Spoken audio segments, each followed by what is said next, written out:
Welcome to Marvel Vision, a podcast about Marvel, the MCU, and right now a bunch of news updates. I'm Alex. I'm Justin. And if you've got tips or stories you want us to cover, you can always email us at comicbookclublive@gmail.com or email us anywhere socially. But we've got a bunch of big things to talk about. Well, at least one big thing and then a bunch of other things. So let's get to the big one first. This is news that came out late last week, I believe, that Marvel release dates are getting a big shakeup. Now, the strikes are ongoing. You got the WGA strike, you got the SAG strike. We support those unequivocally. The studios are definitely shifting things around to make sure that they have enough content throughout the fall, throughout the winter, throughout all of next year, honestly, since nobody knows at this point exactly when these things are going to end. But also, as we've been talking a lot about on the podcast, there's things going on behind the scenes at Marvel anyway, via Disney, trying to slow down what's happening with the Marvel stuff a little bit. They're going a little too hard with the TV and the movies. So here's what we netted out. Here's what's going on according to the Hollywood Reporter. First of all, we still got Loki coming out in October. We got the Marvels coming out, no doubt. No tricks there. And we'll be talking a little bit about some new footage on Loki in a second. The Marvels is definitely coming out in November, and we'll also be talking about that a little bit in a second. But the new-ish ones that we've heard about now are What If Season 2 is coming out at Christmas. Presumably not a binge drop. Presumably it's starting then. Echo, we talked about this last week or last episode, is moving. It's going to be moving to January. Still planned for a binge drop, all episodes at once. Weird. X-Men 97, which is the reboot of the popular 92 cartoon, is coming out in early 2024. The Agatha show has moved all the way to fall 2024 and has a new title. We'll talk about this more in a second as well.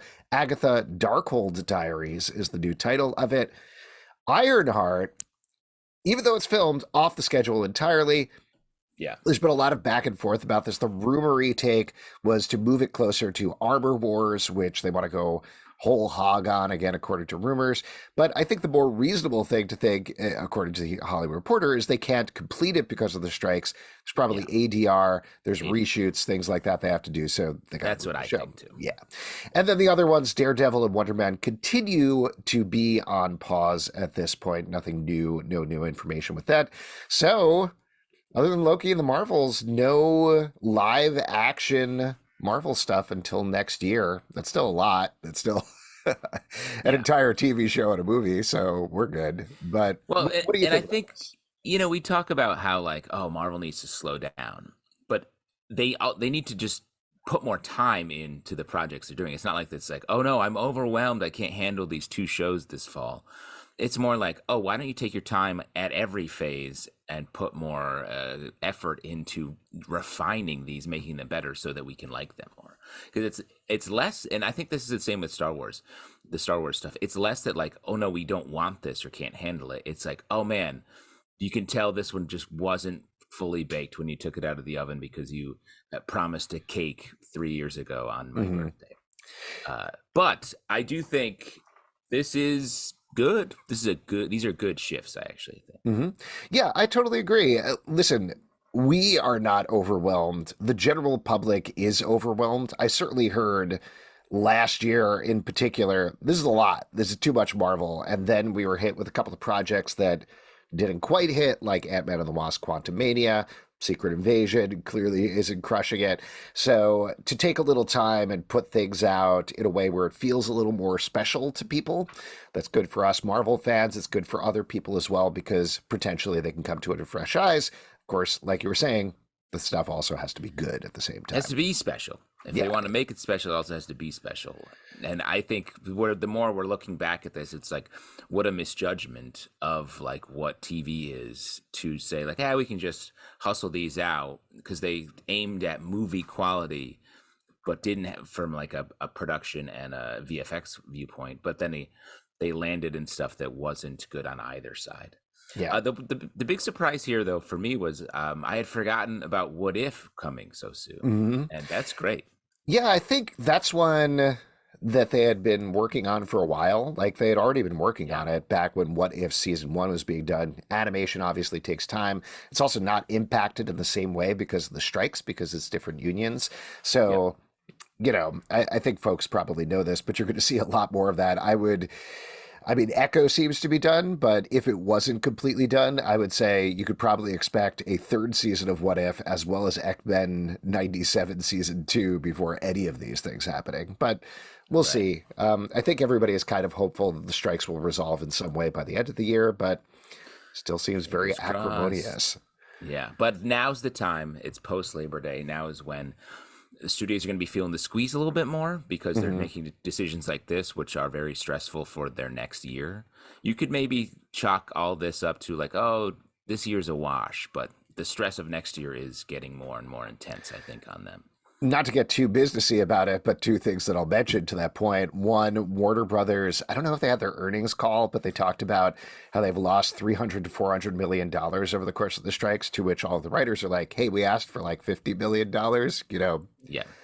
get with the program. And then today, this is not exactly related, but today Disney Plus, as we're taping, announced a deal $2 a month for the ad-free tier, the ad supported tier of Disney Plus, which to me feels like there's a little bit of like, oh, we're doing a post Labor Day sale, but it's also a little bit of desperation of, hey, we've got Ahsoka and Elemental is coming up, and you like those things, and sure, we have other things maybe you could check out at some point. Dot dot dot. Yeah, well, I think they're also like, we had all this pride and prestige competing with Netflix and all of that, like, oh, we're going to make all this stuff and streaming is the future. And now they're like, oh, no, we don't have any money. And Netflix already sort of won this and crushed us at the same time. And if we have ads, it's like regular TV. We just need a couple bucks. Please give me a couple bucks. I just want a slice of pizza. Yeah, and So I think what it's, they're finding, more to the point of our podcast, the Marvel and Star Wars stuff, which was buoying up all of Disney Plus, other than the legacy library, which obviously does very well as well. Great for families. You can watch any Disney movie on there. The That stuff isn't hitting it the same way. Ahsoka is not doing as well as the peak Mandalorian or anything like that. Secret Invasion did not hit like the other Disney Plus shows. You can see that. We'll talk about Loki in a second. I think there's a lot of pressure on Loki to deliver. That yeah. and WandaVision were two of the biggest Marvel shows they had. So I don't know. It feels like there's a lot pushing down on that at this point. Let's talk about something that is spinning off of WandaVision, though, and spun off of this news. So, as we mentioned, Agatha is getting a new title. It's now Agatha Darkhold Diaries, according to THR. However, a lot of rumors flying around, which I feel like I give a little credence to. There's a bunch of titles the show has gone through. Originally, we heard it was called House of Harkness. Then it was called Coven of Chaos. Now it's called Darkhold Diaries, which Aubrey Plaza, who was in the cast, put up in a photo a month ago, and it seemed like one of those fake names that they put on everybody's chairs or something like that. But now we Yeah. know it's a real name. There was also something that one of the cast members put up that said Agnes of Westview. One of the heads of Disney, one of the heads, I don't remember his exact title, but somebody was like, wonder if it's going to go through any more title changes. And he put a little eyeball emoji on Twitter/X. So the current rumor is that similar to WandaVision, every episode of Agatha is going to have a different title, and parody is probably the wrong word, but ape some different sort of format. And I think based on these titles, I'll throw some stuff at you. This is me going wildly speculative. But stuff, if that's true, Agnes of Westview, you lead into the whole WandaVision of it all. It feels very similar to that to draw people in. House of Harkness, to me, feels like a Kardashians type thing, potentially. Ah, Uh, interesting. Darkhold Diaries could be like teen drama or something like that. Coven of Chaos, no idea. But I 100% could see this happening. And that tracks more. If you're sequelizing WandaVision, it was sort of like, oh, it's a spin-off. We're going to follow this character, but it always felt like, oh, does Agatha Harkness have enough going on to carry a series? If you're sort of doing WandaVision again, jumping genres like that, then that tracks a little bit more and makes sense because in the world of changing titles, especially on a show as deliberately made as this is starting to be problematic if it isn't an intentional choice. Yeah. Well, what do you think this, again, pure speculation, but let's say this is true and every episode has a different title and that's what they've actually been revealing. What do you think the actual title of the show is? Because it has to be listed as something somewhere. Right. I would think Coven of Chaos feels like that would mirror the idea that it's jumping around through these genres a lot, and also sort of take in that it is Agatha, but it's also bringing in all these other characters.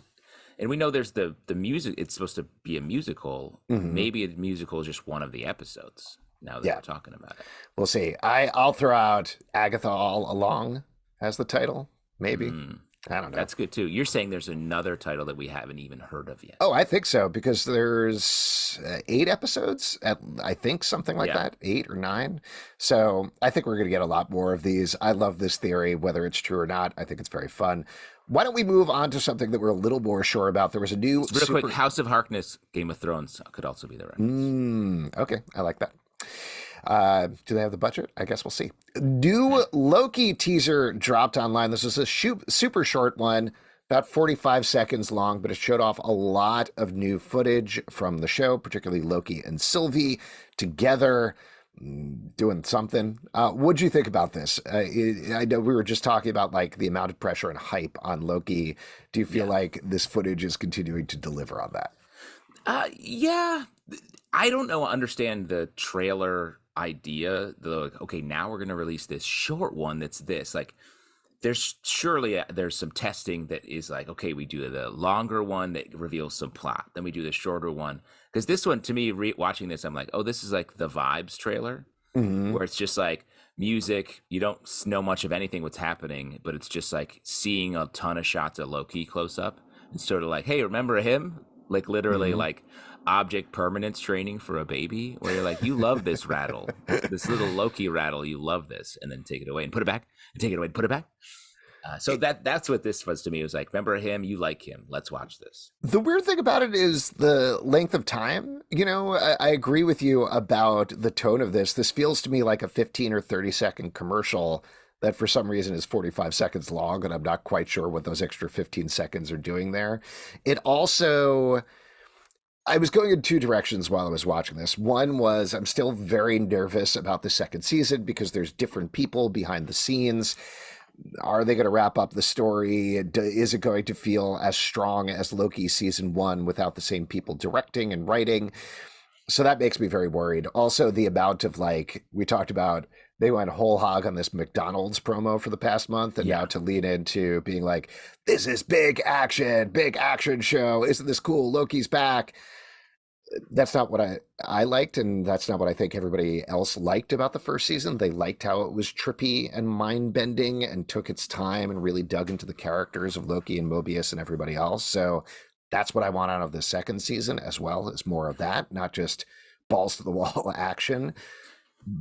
Go ahead. I have two things to say there. I do think the McDonald's trailer may have all the promotion may have played into this, where they're sort of reclaiming it for Loki. Sort of like, okay, that's fun, but remember, it's actually a show about this guy, not about the McNuggets tie-in sauce situation. The second thing I would say is this trailer feels like, or this teaser feels like it's for TikTok specifically. There's something, I worked on a commercial for TikTok last year, and I learned a lot about how TikTok does better when you see a full face, especially at the beginning or the end. And there's a ton of full face shots here of Loki. So I think they're sort of feeding the TikTok algorithm here with this trailer, and maybe just trying to own that a little bit as we get closer to the date. That makes a lot of sense. That's super wonky to No. That 100% seems correct. I would say it's also the right length for TikTok versus TV commercials. So you're probably on the money about that. The other thing that I throw out in the other direction, though, and I don't think they're going to do this, but given this seems to have a different type of focus on time travel in this season, it almost made me feel like if it is good, I wish they would do more of this. You know, I wish they would do like a different type of time travel, a different focus every season for 6 episodes with Loki. That would be great, because that ties into one of the big things that I miss with these Marvel TV shows is They don't act like they're TV shows. They act like they're mini movies that are stretched out over 6 episodes. And that's not what I want. I want to watch 5, 6, 7 seasons of Loki and see where it goes. Yeah, and I wonder if that model will ever be broken. If we'll Mhm. ever get to a point where our superhero TV shows, Star Wars, all that actually feel like TV. It feels like they're so resistant because they're so worried about protecting the moviness of the properties. They don't want to make an actual TV show. I mean, you could say maybe the closest was She-Hulk that Marvel did, but it had its other problems that we've talked about to many people's chagrin on this very feed. But I think it's hard, and I think that feeds back into the marketing where like they also need to take some bigger swings here. Like movie and TV marketing has moved on. You have movies like Megan that like cracked it and Mhm. like did something that made that movie a hit, and like they did more interesting marketing and it was a hit, and you can trace that directly to that. A movie like Minions found a way to have the viral thing. Barbie and Barbenheimer, like that found the viral thing that TV shows need to do that, or at least try that. And I Mhm. feel like we don't fault people for not quite nailing it anymore because there's too much information. So like, let's take some swings, guys. This trailer is fine, but it's not a swing by any means. What we need, I think what I'm getting from what you're saying is we need a Loki dance. Like we need Tom Hiddleston to do a dance in the trailer, and then everybody does it on TikTok. I mean, we could laugh about that, Yeah. but that worked. You know, in every 100%. studio advertising agency, they're like, "What's our Megan dance?" And there's people banging their heads against the wall for Disney's Haunted Mansion, being like, "What's our dance? Ghost dance? What's we need to figure out our ghost dance?" And it's like it's not happening. It's Yeah, hard. and it lives forever too. There's like some Penguins of Madagascar dance that's going around on TikTok right now. It's bonkers. Like, Yeah. do it. Get he's doing like the wavy, what's the wavy tube things called that they put it in front of used car dealerships? They got to lean into that for Loki. Put that front and center to TikTok and have people do the Loki dance. 100%. Get him to do the Leo Dio dance from Great Gatsby. That shit is haunting. Let's move on to a couple of quick hits here. Elizabeth Olsen says she needs to move on from the Scarlet Witch. She said this in an interview with Variety, or at least via Variety, I believe. She said, I'm trying to figure out, because specifically the last 4 years, my output has been Marvel. It's not that don't want to be associated as just this character, but I really feel like I need to be building other parts back up for balance. I so much want to do films right now, and I hope some of them come together in a way that I feel like I can. But yeah, that's something that I need. I just need other characters in my life. There's no longevity in one character. What do you think about this? I mean, I feel like the story behind the story is here. She's like, I need to move on from you people asking me this question in interviews. Stop Mm-hmm. asking me. Because she said her piece like 9 times. Her character is dead. Hard, capital D dead. Flattened like a pancake, basically. And of course, you can always bring any character back, but like, I don't know. That felt pretty definitive. And the actor has said ad nauseum, I don't want to do this anymore. Well, also, not to speak for a person I don't know, but if you look at the trajectory of her character, she hit what is arguably one of the high water marks of the Marvel Cinematic Universe with WandaVision, explored this character in depth over the course of a TV show, and then immediately they were like, okay, 2 days later, go on to Doctor Strange, you're going to do the same emotional arc. We haven't watched the previous TV show. This is going to be much rougher and not delve in as Yeah. deeply. Enjoy. So of course you're going to be burned out after that. Like Yeah. maybe she'll come back at some point. I'm sure they'll back up the money truck for Secret Wars or something like that. But yeah, I don't know. I think it's okay. She could take a break. She could do other characters. I also think, frankly, this whole thing about like person needs to do Marvel all the time. Let them do other work so that they can get better and Yeah. more nuanced, and then bring those skills back to other things. Like I haven't seen Oppenheimer, but I love the fact that Robert Downey Jr. got to act again. That's great. Yeah. Yeah, and not to say it's not acting, but I think variety makes just everything more rich, and so I agree completely. The only other thing I would say is like it's only going to get a little more intense with Agatha being, in the news and continuing to come. And if she does a spot in Agatha, it's going to be like, you said you weren't doing it. Why are you in this show?" And it's like that, and there's a very good chance we're going to see Wanda in there in some capacity. Yeah, absolutely. On the other end of the spectrum, I'm really not looking forward to is Wanda going to be in this episode? Is Wanda going to be in this episode? And she Yeah. only shows up in archival footage, and that's it when somebody's Yeah. like thinking about her. Right. But Mephisto will be there the whole time. 100%. Gwyneth Paltrow isn't doing Marvel because, quote, Iron Man died. This was a very funny little clip, very similar to the Elizabeth Olsen thing. She seems sick and tired of people asking her about, is Pepper coming back? I think I didn't write this down, but I think her specific quote was like, why would Pepper come back? Iron Man Yeah. died. And I agree. She seemed pretty much done with doing Marvel stuff halfway through Spider-Man Far From Home, which she didn't Definitely. remember she was in. So I could see her showing up on set for all those cameo roles, already made up, literally sliding into her jacket, walking through set, saying the lines she needs to say, and the car's door always open on the other side of the studio set, and she steps in and gets out of there. 12 minutes, in and out, let's go. yeah, and that's fine. Do you want to see Pepper again? Do you need to see more from Pepper Potts in the MCU? Well, it's not to say like, well, she is only valuable because she's like was next to Iron Man. But like they didn't really give her a forward momentum. They didn't give her something that is like, oh, here's the twist for her that will push her into the next thing. I mean, she played in the comics. She's a character called Rescue, and we saw a little bit of that in some of the Iron Man stuff. But that's definitely not a thing that they're like, we got to get this going.